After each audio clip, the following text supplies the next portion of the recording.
Esta é uma reflexão sobre as disposições legais e a sua interpretação, sem pretender fazer qualquer juízo de valor social, moral ou político sobre as mesmas. Eu sou a Zaida Matfaneca. Vamos lá pôr a direito às claras.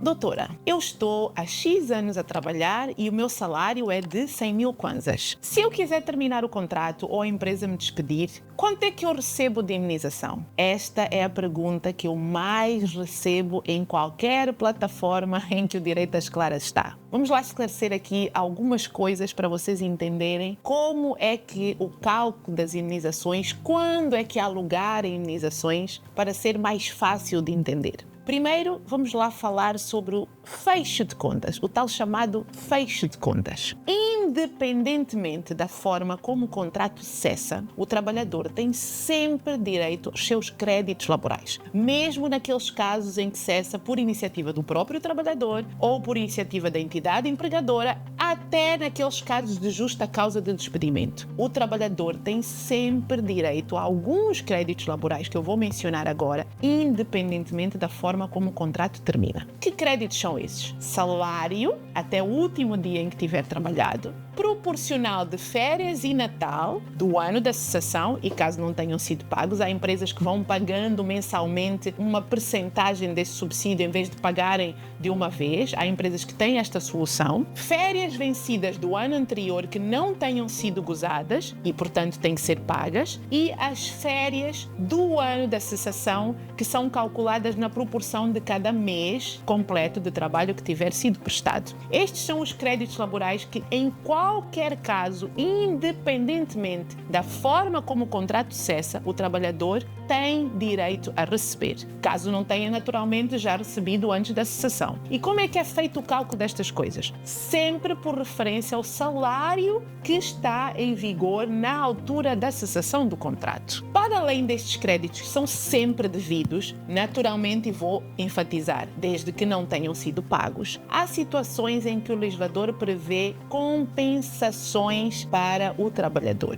E aqui depende, sim, de como o contrato cessa. Desde logo, nos casos de contrato por tempo determinado, em que não tenha sido dado o pré-aviso. Portanto, o contrato chegou ao fim, já sabemos que o pré-aviso é de 30 dias. Se não tiver sido dado o pré-aviso, o trabalhador tem direito à compensação correspondente a 30 dias pela falta do pré-aviso, ok? Depois, nos casos de encerramento da empresa, cessação da atividade, insolvência, casos que, em regra, é a empresa que está impossibilitada de receber o trabalho, o legislador prevê uma compensação correspondente a 50% do salário base multiplicado pelos anos de serviço do trabalhador. Ou seja, num trabalhador, por exemplo, que ganhe 100 mil kwanzas, já fizemos os cálculos do fecho de contas. Atenção, sempre fazemos primeiro o fecho de contas, porque é sempre devido. Depois vamos ver a situação, como este contrato cessou e se está prevista alguma compensação específica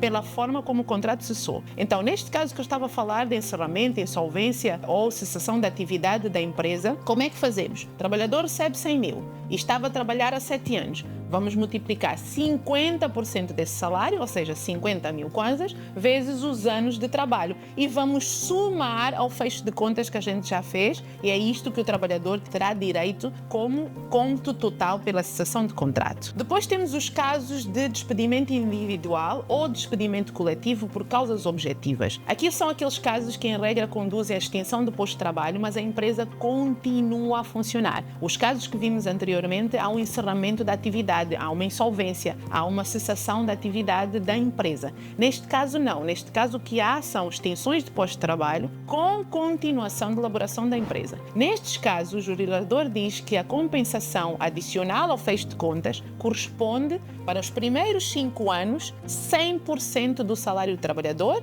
e tudo o que é acima dos 5 anos, 50%. Mais um exemplo para simplificar o entendimento. Um trabalhador que ganhe 100 mil kwanzas e que esteja já a trabalhar naquela empresa há 8 anos. Vamos fazer 100 mil kwanzas vezes 5 anos, os primeiros 5 anos é pela totalidade do salário base, 100 mil kwanzas vezes 5 anos, e depois 50%, 50 mil kwanzas, vezes os 3 anos. Portanto, 5 mais 3 dá os 8 que ele trabalhava e vamos somar este valor, é a compensação que ele terá direito pela cessação do contrato por esta forma: despedimento individual ou coletivo por causas objetivas sem encerramento da atividade da empresa. Depois, naturalmente, temos casos em que as partes concordam e acordam na cessação do contrato e pode ser prevista aí uma compensação também. Atenção que há um entendimento, ou parece haver um entendimento de que, havendo acordo entre a entidade empregadora e trabalhador, é sempre obrigatório ter uma compensação adicional. Não é. Aqui vigora a liberdade contratual, a liberdade de negociação das partes. Pode ou não haver uma compensação adicional. Há o fecho de contas naturalmente, mas a compensação adicional no acordo é livremente acordada entre as partes e pode inclusive não haver compensação nenhuma. Em regra há, porque havendo acordo as partes pretendem pôr fim de uma maneira mais amena e em regra, a entidade patronal está na disponibilidade de pagar alguma coisa a mais e o trabalhador, em regra, não está na disponibilidade de sair sem esta compensação adicional, mas não é obrigatória. E depois existe um caso em que o próprio trabalhador é obrigado a compensar a entidade empregadora, como vimos também já em um vídeo anterior, que são os casos em que o trabalhador não dá o pré-aviso à entidade empregadora. Portanto, o trabalhador deixa de trabalhar, pode até ser um caso em que diga: olha, eu vou deixar de trabalhar a partir da manhã, não deu o pré-aviso e, portanto, é obrigado a compensar. E nos casos também de abandono, que o trabalhador pura e simplesmente deixa de aparecer e conclui-se pelo abandono, também lembram-se que vimos que o trabalhador é obrigado a compensar a entidade empregadora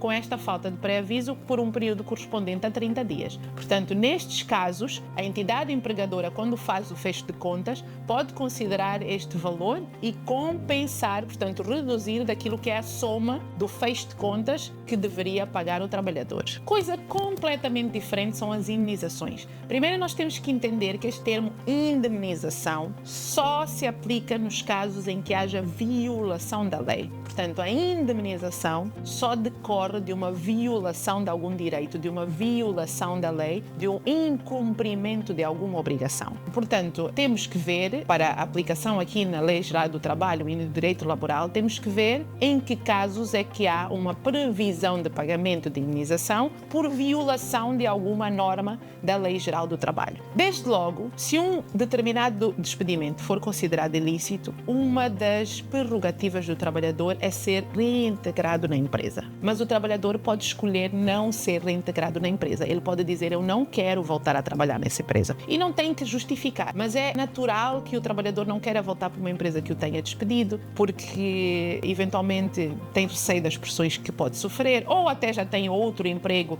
e já está integrado em outra empresa. Portanto, são várias as razões que podem levar o trabalhador a não querer ser reintegrado na empresa. E se ele tomar esta decisão de não reintegração, ele tem direito a uma indenização. E o legislador aqui diz que esta indenização, em regra, por não reintegração na empresa, corresponde a 50% do salário do trabalhador, salário base, multiplicado pelos anos de serviço que ele tinha antes de ser despedido. Mas há aqui uma ressalva para os casos de despedimento com justa causa em que se verifique a ilicitude. No caso, vai-se considerar ilícito o despedimento com justa causa e esta ilicitude, naturalmente, é decidida por tribunal. Portanto, há uma decisão judicial dizendo que o despedimento com invocação de justa causa não foi lícito. Aqui, em vez de 50% do salário base, a indenização é correspondente a 100% do salário base multiplicado pelos anos de serviço do trabalhador. E um último caso, que é aquilo que a gente chama de despedimento indireto e a lei chama de resolução por causas imputáveis à entidade empregadora. Neste caso, são aqueles casos em que o próprio trabalhador apresenta a sua demissão, mas justifica com causas que foram, portanto, postas pela entidade empregadora. Já falamos aqui também de despedimento indireto, mas falar-vos, por exemplo, nos casos em que a entidade empregadora não paga o salário há não sei quanto tempo e o trabalhador, por causa disso, apresenta a sua carta de demissão. Naqueles casos muito comuns em que a entidade empregadora esvazia de conteúdo a posição do trabalhador, por exemplo, tira-lhe o computador, deixa ele lá numa mesa vazia e ele vem trabalhar e não tem o que fazer. Estes casos também podem justificar um despedimento indireto, uma resolução por iniciativa do trabalhador, mas dizendo: foi a entidade empregadora que me colocou numa posição que me obrigou a apresentar a minha carta de demissão. Portanto, a situação que leva o trabalhador a apresentar sua carta de demissão foi causada pela entidade empregadora e isto é considerado um despedimento indireto. Nestes casos, sendo verificado o despedimento indireto, a indenização também é correspondente a 100% do salário base multiplicado pelos anos de serviço. Nestes casos em particular, o legislador diz que o trabalhador apresenta os motivos, apresenta a sua resolução, apresenta a sua demissão à entidade empregadora. Se a entidade empregadora concordar com o que lá está, porque pode concordar, paga a indenização e as coisas ficam resolvidas. Se eventualmente a indenização não for paga de livre vontade, então o trabalhador tem a prerrogativa de avançar para o tribunal e ir requerer o reconhecimento destes fatos que o levaram a pedir a demissão e, naturalmente, o pagamento desta indenização. Então, resumindo, fecho de contas, que corresponde a salário até o último dia trabalhado, subsídio de férias e Natal que não tenham sido pagos, férias vencidas do ano anterior que não tenham sido gozadas, proporcional de férias do ano da cessação com aquela contagem de 2 dias úteis por cada mês efetivo de trabalho. Fecho de contas, o trabalhador tem sempre direito a estas rúbricas, a estes créditos. Para além disso, pode ter direito a compensações, que são aqueles casos previstos na lei, ou pode ter direito a indemnizações se houver alguma ilicitude. Mas aqui a ilicitude, em regra, tem que ser verificada por um órgão de tutela, que normalmente é o tribunal, a não ser que em fase de pré-contencioso, portanto de pré-processo em tribunal, a entidade empregadora reconheça que errou e pague a indemnização de forma voluntária, o que eu acho muito difícil. Como sempre, a vossa opinião é muito importante, as vossas sugestões, as vossas perguntas, o vosso feedback é que alimenta o conteúdo da página. Só assim é que eu consigo produzir conteúdo, só assim é que eu consigo dar-vos material para vocês exercerem os vossos direitos com consciência e cumprirem as vossas obrigações de forma fundamentada. Eu sou a Zaida Mate Faneca e este é o Direito às Claras.